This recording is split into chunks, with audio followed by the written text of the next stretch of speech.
Let us know in the comments below how you feel about Speaker Mike Johnson's tenure so far. He's been in the role for a couple of months now. What have we seen from it? And I'm asking this seriously. What have we seen? I think we got a few more J6 tapes out of there. We did get a Mayorkas impeachment, but of course, that's a lot of political show. I'm glad it happened. We needed to impeach him in the House, but it won't go anywhere because Democrats control the Senate. And so that impeachment will be DOA. Aside from that, aside from maybe some J6 tapes, and again, nothing is going to come from that because too many people at this point just don't care about what happened. They don't really care to know what happened. They've got their minds made on the narratives that were set. And honestly, I think enough Democrats, while they intuitively and maybe viscerally don't like what's going on at the border, they have been told to hate Donald Trump more. So again, nothing's going to change there either. And that leads us to Representative Don Bacon. He says, after everything we've seen from Mike Johnson, he passed the Democrat spending bill. He's now talking about putting more money on the table for Ukraine. And Bacon was asked point blank, are we going to see Johnson removed from his role? And like I said, I want to know your comments below.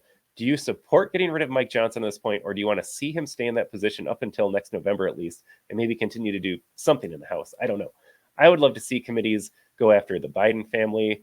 I still want to see someone bring Fauci in to testify in front of the public. I have a lot of questions about a lot of what's going on, and I just don't see Republican leadership delivering that right now. And it couldn't be more stark. You've got two wings in the GOP right now. You've got Speaker Mike Johnson's leadership team. This features people like Elise Stefanik, Steve Scalise, Tom Emmer, and whenever they do a press conference with GOP leaders, it is those individuals and maybe a handful of others. And then you've got the Freedom Caucus movement, and this has people like Lauren Boebert, Chip Roy, Ana Luna Polina, Byron Donalds, and you tell me who you would rather have in these leadership positions. Would you rather have Johnson, Scalise, Emmer, Stefanik, or would you rather have Roy, Donalds, Luna Polina, Boebert, Andy Biggs, Eli Crane, the list goes on and on. These seem to be people fighting for your rights and your freedom. I don't know what the actual leadership role, the establishment leadership role, is doing to promote conservative values. So let us know in the comments below.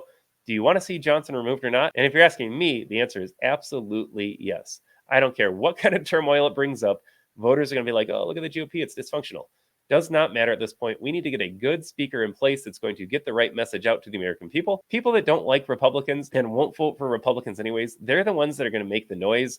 But people like you and me that just want a small government and we just want to have the government leave us alone, there's a lot of independent-minded people out there that they look at Democrats and think they're insane, but then they look at Speaker Johnson and like, well, what does he offer that's any different? And the answer is nothing. Take a look at this clip, though. Here's Don Bacon saying where he stands right now on the issue. Let me ask you about the Speaker of the House, because you know that some Republicans oppose him putting a Ukraine aid bill on the floor.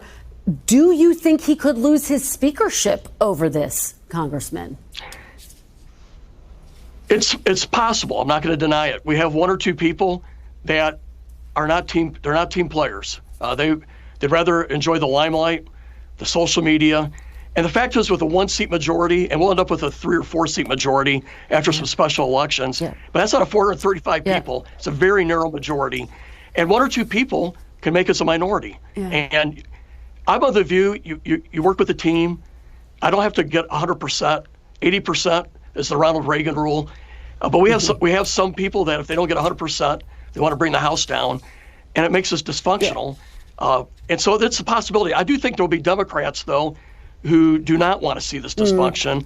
And I think they'll probably vote present or maybe not be there for a vote. But it is very likely that after this Ukraine bill, we may have a standoff with the Speaker.